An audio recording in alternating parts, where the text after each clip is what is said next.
la parodie, ça peut être une soupape là, pour ben du monde. Là, quand tu te sens tout seul devant un sujet qui t'habite dans le sens que t'es comme ça se peut pas, mais que tu sais pas comment le dire, mais que t'as quelqu'un qui fait check là, on va rire de ça. Bienvenue à la Règle de 3 podcast, ton bulletin de nouvelles sur l'humour au Québec avec Olivier Foy, Philippe Drolet et le fantôme de René Lévesque. Sujet du jour, l'École nationale de l'humour. On apprenait il y a quelques semaines la liste des gens qui rentrent en création humoristique pour la cohorte 2024. Je tiens à dire en partant, il ne faut pas catégoriser les humoristes qui ont fait l'école et ceux qui ne l'ont pas fait. Il faut diviser entre ceux que t'aimes et ceux qui l'ont pas fait. Évidemment, c'est une joke, l'ENH, c'est pas nécessaire pour faire une carrière en humour. C'est juste que c'est un peu comme un bandeau de poignet au tennis, t'en as pas de besoin, mais ça donne confiance. On leur souhaite bonne chance dans leur parcours et aussi dans leur demande de prêts et bourses. Parce que l'ENH, ça coûte quand même cher. Aussi cher que quelque chose qui coûte 15 000 $. Ah, c'est rendu 16 000, man. 16? Ah ouais. C'est beaucoup, 1000. C'est un loyer. Ben, pour le 1000 de plus, tu peux être commandité par Eros et compagnie. Ça serait malade. Florian Soria, il arrive, il a tout le temps un chandail Eros et compagnie. Dans les cours de français, le prof est comme, pourquoi il y a un dildo sur ta table? Ça a beau être une école d'art, le prix d'entrée est plus cher qu'une fin de semaine à Vegas par un prince saoudien. Honnêtement, j'avais plus peur de me faire voler mon lunch que mes jokes. Ce qui est cool maintenant avec le Gong Show, c'est que t'as peut-être vu des gens qui rentrent dans la nouvelle cohorte. What's up, Club Soda, ça va bien? Alright! Et on sait pas qu'est-ce que ces gens-là peuvent devenir. Historiquement, l'ENH a gradué plusieurs vedettes, genre Martin Matt, Louis-José Hood, Olivier Foy. T'as combien d'abonnés sur Insta? Presque 2000. Martin Matt. Presque 200 000. Personnellement, j'ai gradué en 2019, juste avant la pandémie, parce que j'ai un aussi bon timing que les gens qui sont revenus de vacances le 10 septembre 2001. Puis toi, Phil, t'as gradué comme auteur? Ouais, c'était malade. Y a-tu un moment marquant dans ton parcours? Ben, le moment le plus marquant pour moi, c'est quand un de mes profs m'a dit « Là, si tu continues de même, tu vas tout pocher tes cours. » Parce que je voulais faire de l'absurde, je voulais faire des niaiseries, puis il m'a dit « Ouais, mais faut être drôle, un moment. » Fait que j'étais vraiment... Mais c'est un moment marquant parce que c'est vraiment là que j'ai appris à travailler fort puis à bien faire les choses. Fait que c'est pour ça qu'aujourd'hui, je suis l'auteur de la Règle de 3 podcasts.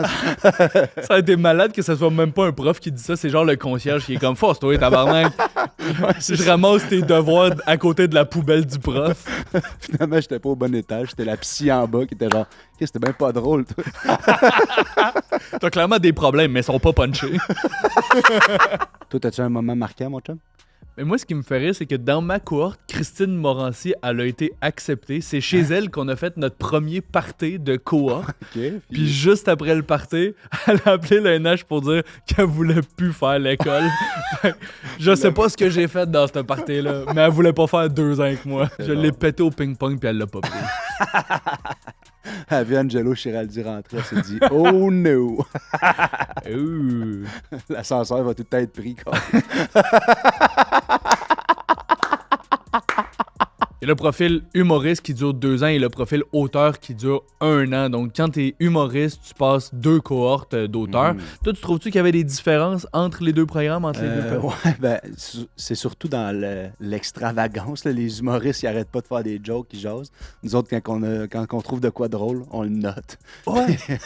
On n'a pas le droit de rire à voix haute, là, nous autres. C'est vrai, dans la cafétéria, on faisait plein de jokes, puis là, je voyais 2-3 auteurs noter des affaires, puis j'étais comme, ce que j'ai dit est malade ou il dessine parce qu'il s'en calisse? Non, c'est plus souvent, j'ai peur de François Havard.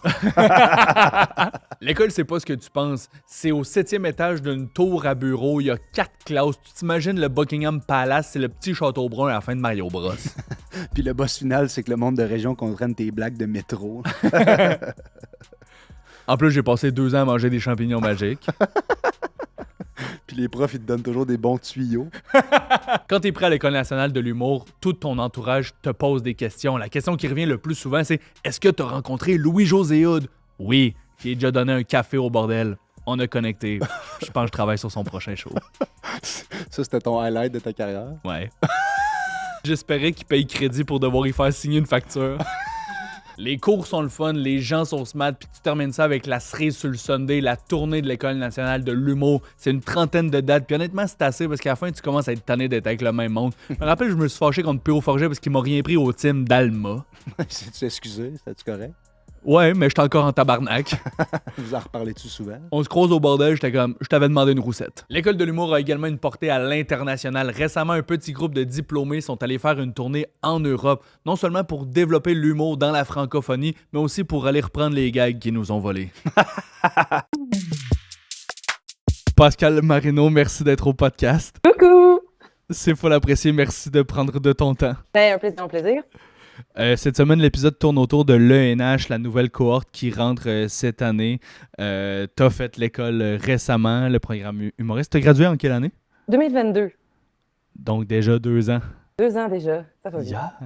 Est-ce que tu aurais un conseil pour la nouvelle cohorte?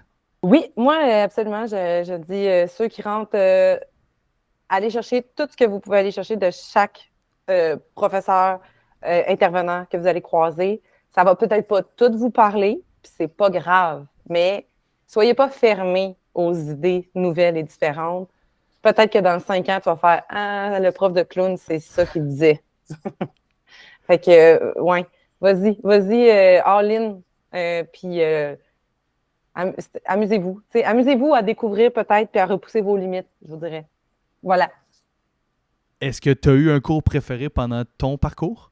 Oh mon Dieu, j'en ai vraiment eu. Ah mon Dieu, c'est une dure question parce que je vais peut-être pas dire préféré, mais un qui m'a surpris, que je suis vraiment contente d'avoir vécu, c'est le cours de politique.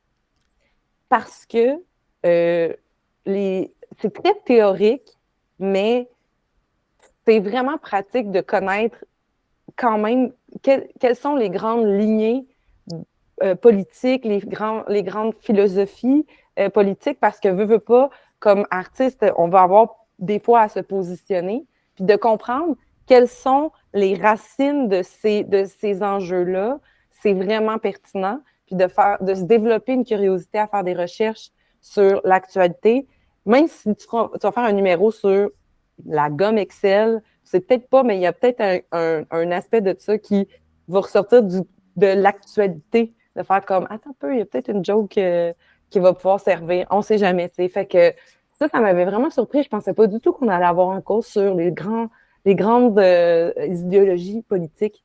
C'était vraiment intéressant. Ouais, des fois, les gens qui n'ont pas fait le parcours se demandent pourquoi 2 ans, ça vaut-tu vraiment la peine? Y a-tu des cours? T'sais, évidemment, il aurait pu avoir juste les cours spécifiques à l'humour, mais ultimement, une école d'art, je pense que c'est fait pour t'ouvrir. Puis c'est pas tout le monde qui accroche aux mêmes affaires, mais au moins, il te donne des opportunités Ouais. d'accrocher à quelque chose. Vraiment. Puis tu sais, quand tu fais, hey, j'ai peut-être jamais fait ça, moi, lire la presse. C'est peut-être pas facile, c'est pas un exercice qui est facile, mais Caroline, ça peut te servir, là, tu sais. Puis peut-être que plus tard, ça va te faire un outil de recherche pour une idée ou pour un contrat que tu fais. Hey, je pensais jamais pour ce contrat-là, on allait me demander de parler de tel sujet. Puis tabarouette, une chance que j'avais ma base sur c'est quoi le conservatisme. OK, maintenant, je suis capable de me positionner sur cet enjeu-là. Ah, c'est full intéressant. On a déjà eu l'occasion de discuter de ta vision de l'humour et des collègues. Oui. Puis tu m'as nommé une super belle image. Est-ce que tu serais game de nous la repartager? Oui, bien sûr. Ben, on dirait que c'est parce que je sais qu'on peut avoir des fois on entend parler de compétition, puis beaucoup de comparaison, puis je comprends parce que ça peut être ça, mais je pense que la façon que moi j'aime approcher ce métier-là, puis les collègues, c'est on n'est pas en compétition, on est une équipe, là, parce que plus on s'aide, puis plus on est bon, plus les gens vont venir voir des shows, donc plus on va travailler. Fait que moi, quand je vois une soirée d'humour, la façon que je l'imagine, c'est vraiment comme une game de balle molle ou de baseball. Oui, on est individuel, donc je suis tout seul au bat, mais si je cogne un circuit, je fais avancer tout le monde. Et si je swing dans le beurre, ça va être plus stressant pour la personne après moi d'aller, puis il faudrait pas qu'elle swing elle non plus dans le beurre. T'sais. Donc, quand tu as un public qui est très chaud, qui a ri beaucoup avec la personne avant toi, qui a déjà là, le mécanisme, la contagion de la rigolade, ça, c'est quand c'est enclenché, ben, c'est une super passe à palette. Puis après ça, toi, tu surfes là-dessus. Mais après ça, je ne veux pas shamer les gens qui ont un sentiment de « Oh mon Dieu, je veux aussi bien performer ». C'est normal d'avoir ce sentiment-là. Mais des fois, je trouve que c'est plus payant de se dire tant mieux, la personne avant moi a vraiment tout pété. C'était des conditions idéales, ça veut dire, pour moi. Fait que je le vois comme ça. C'est la balle molle. Full Et on intéressant. peut boire de la bière. Ouais, Comme à la exact. balle molle, le seul sport qu'on est comme, tu craques une 50, tu fais ton sport, là. Comme l'humour, des fois, il y a un enfant dans la foule, pis t'es comme, qu'est-ce qu'il fait ici? Il y a pas de parents, lui?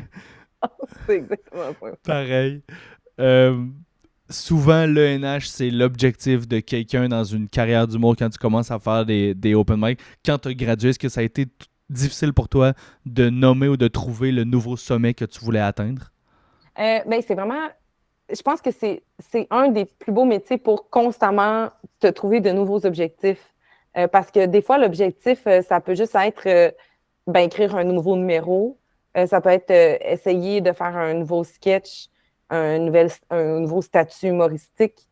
Ça peut être aussi des objectifs plus petits du genre, moi, mettons, des fois, mon objectif, c'est juste, j'aimerais ne pas m'enfarger dans aucun des mots que je vais dire ce soir dans mon numéro.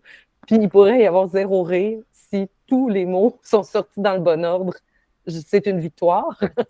Mais c'est sûr que moi, je pense que l'école, il ne faut pas le voir comme une finalité. Puis après ça, le métier, la beauté du métier, c'est qu'il y a énormément d'avenues.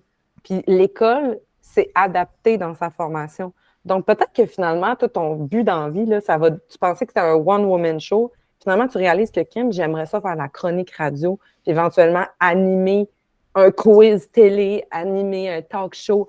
Ça va peut-être être ça puis on en a des cours d'animation. Fait que la beauté, c'est que l'école, elle va peut-être te faire toucher à des petits aspects que tu fais. Je savais même pas que je tripais là-dessus. Fait que ce qui fait quand tu es sorti, tu vas toujours te créer un nouvel objectif plus grand qui va te correspondre à toi. Ta réponse est parfaite parce que je suis d'accord que ça prend un sommet, mais je pense que dans un métier qui est tellement vaste et qu'il n'y a pas de vrai chemin, il faut aussi se satisfaire des petites victoires et bien prononcer, je le comprends tellement. C'est tellement drôle, j'ai commencé à jouer en anglais en plus.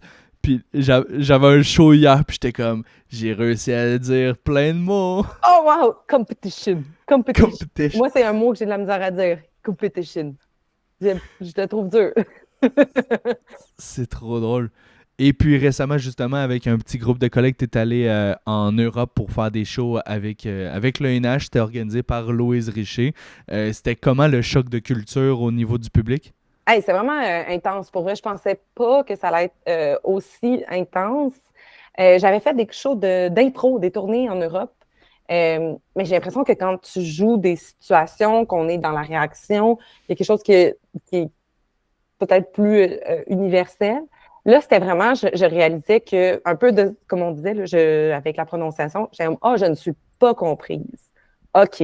Ça, c'est raide, là, pareil, là, de faire, ah non, non, OK, ils ne me comprennent pas du tout quand je parle Keb. Fait que là, c'est comme bizarre parce que je me disais, je ne veux pas me dénaturer complètement. Puis la beauté de pourquoi ils nous invitent, c'est pour entendre quelque chose de nouveau. Mais en même temps, s'ils ne me comprennent pas, on est dans la merde, là, tu sais. Fait que c'était drôle parce que notre premier show, on était tous un peu en mode alors, du coup, ça va ce soir, dites donc. On était tous un genre de français soutenu-ish, weird, bizarre. Puis, il y avait Jean-Michel Martel. Et qui était lui, il a fait comme. Il a fait, j'ai des images, là, j'ai des dessins, vous allez comprendre. Ça aurait été malade qui adapte ses dessins. Oui, c'est Juste, ça. il rajoute des clopes. C'est tout ça.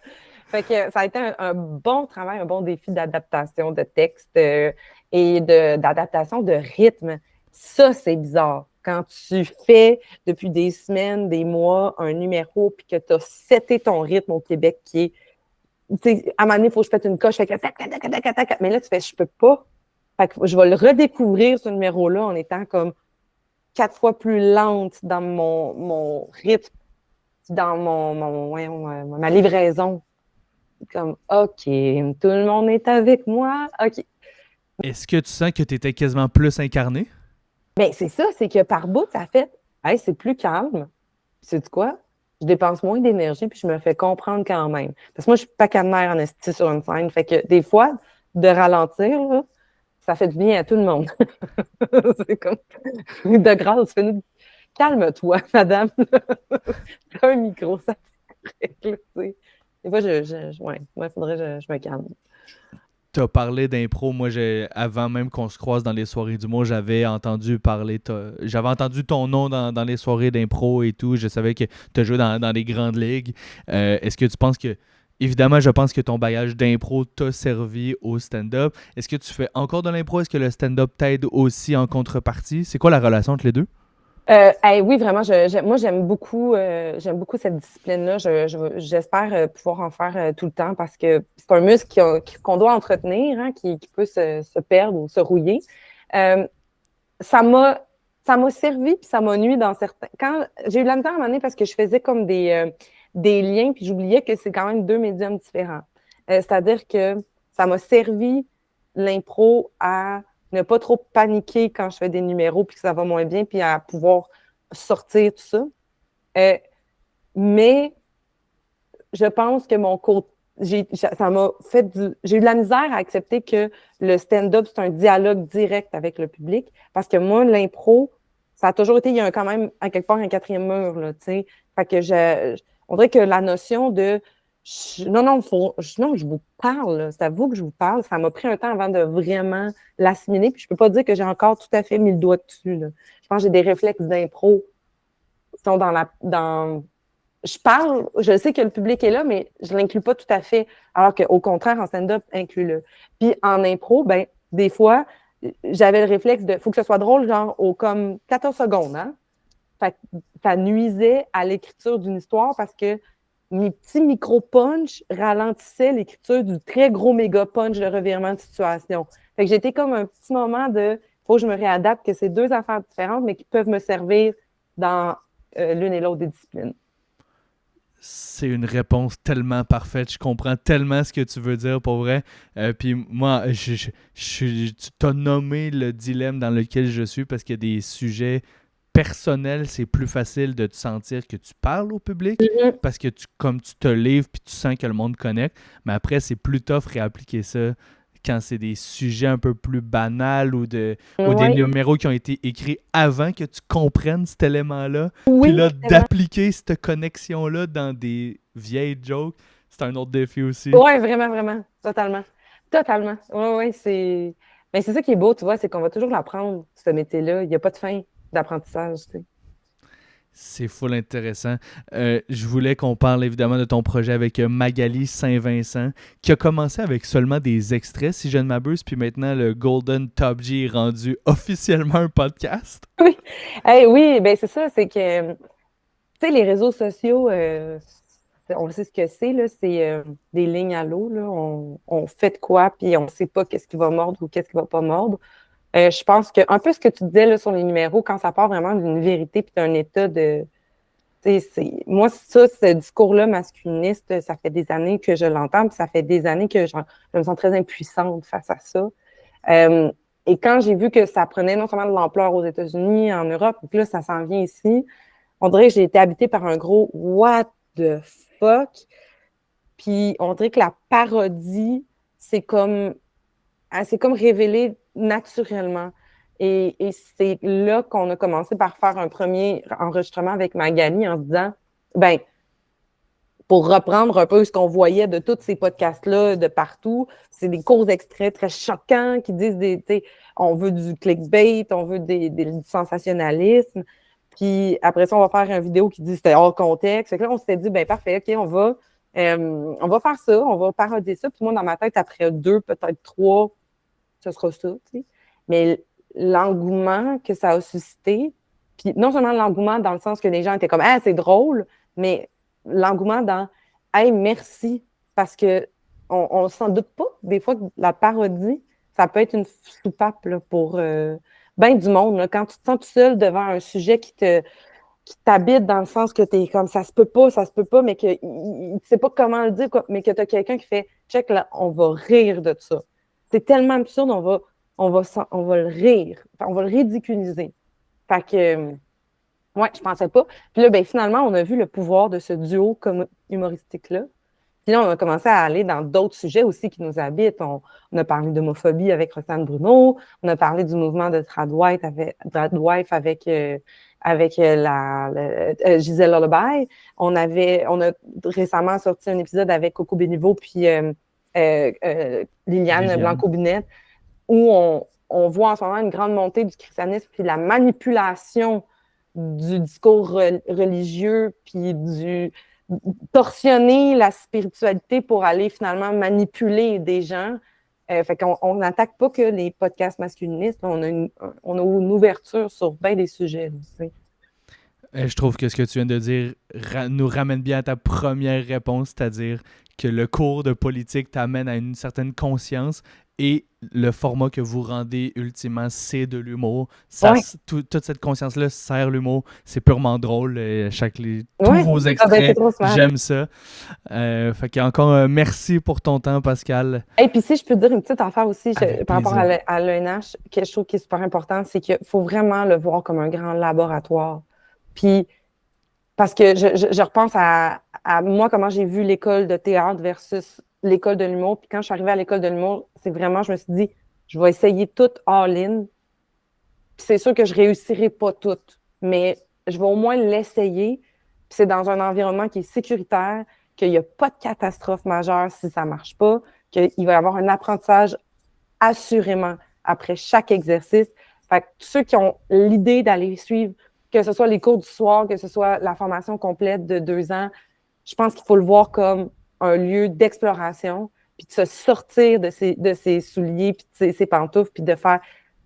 Je ferai jamais un personnage dans la vraie vie, mais là, j'ai une chance de l'essayer, puis de voir qu'est-ce que ça me fait, ben je vais le faire, le personnage. Juste se mettre en danger. Tu perds rien de te mettre en danger à l'école, puis t'es chanceux ou chanceuse d'avoir cet espace de travail-là sécuritaire. Fait que, allez-y, plongez, puis vous n'allez pas le regretter après de ne pas être allé complètement dans le cours de clown ou dans le cours de voix ou dans le cours de politique ou de... Tu sais, comme... Tu sais, le commitment, là, comment on appelle ça en français? L'implication. L'implication. Impliquez-vous dans ce parcours-là, ça va vite. Même des fois, on a l'impression que 2 ans, des fois, t'es comme « Ah mon Dieu, quand ça finit? » Vous avez la vie devant vous après. Fait que le petit 2 ans que t'es là, qu'il y a des gens qui ont pris de leur moment d'existence pour te partager leurs connaissances, savoure-le. Parce qu'après ça, tu te retrouves tout seul. fait que là, t'as un cadre, t'as des gens, t'as des ressources. Profite-en, tu sais. C'est ça que je dirais aux gens. C'est génial. Excellent conseil. Encore une fois, merci. Je te souhaite bonne chance dans tous tes projets. J'aime tout ce que tu fais. Puis on se revoit bientôt. Ben là, c'est trop fin. Merci, Oli. En gros, le NH, c'est comme Poudlard dans Harry Potter. Si tu t'en sers comme il faut, tu peux devenir un grand humoriste. Mais si tu fais n'importe quoi, tu finis à Azkaban. T'as-tu des noms ou... J'ai une liste. Si tu as le goût d'écouter des podcasts, cette semaine sous écoute recevait Liliane Blanco-Binette et Anne-Sara Charbonneau. Deux Princes étaient avec Adib Alcalidé. Couple ouvert était live à Saint-Eustache avec Mona de Grenoble. Tout le monde ça y recevait Florence Lompré. Le podcast des personnages était avec Martin Vachon. Tissé serré de Jay Fournier recevait Michel Desrochers. Le Frenchcast était avec Eric Preach. Et le Golden Top G podcast était avec Coco Bellivo et Liliane Blanco-Binette. Là, merci de nous follower, nous subscriber. Aujourd'hui, gros épisode. Moi, je pense que tout le monde l'a demandé, tout le monde le voulait. Eh bien, c'est aujourd'hui que ça se passe. On reçoit en primeur les 2 gars du Glory Hole Podcast. Hey, Jason, Jaden, merci d'être là. C'est vraiment incroyable qu'on puisse vous recevoir parce que on sait que vous avez un horaire chargé, non seulement avec votre podcast, qui ne cesse de gagner en popularité. Et aussi avec tous vos sets de DJ à Pointe-Calumet. Non. Ouais. Puis en plus, toutes vos rencontres spirituelles, puis des enfants de même que vous faites, on va en parler d'ailleurs. D'abord, avant tout, merci d'être là. Hey, c'est notre devoir. C'est Chris, moi, ça me fait plaisir. Je voulais voir comment grande que vous étiez en personne. On est, on est Vraiment petite. Ouais. J'adore. Vraiment, hey, je pars un compliment. Vous êtes chauds. Ouais, mais c'est excitant, là. Vous êtes 2 petites cocottes. Merci d'avoir été à l'écoute. Si t'aimes ce qu'on fait, n'hésite pas à t'abonner ou écrire en commentaire les sujets que t'aimerais qu'on aborde avec les humoristes. Si t'es le genre de personne qui commence par la fin, fais pas le saut. Au début, il y a un fantôme.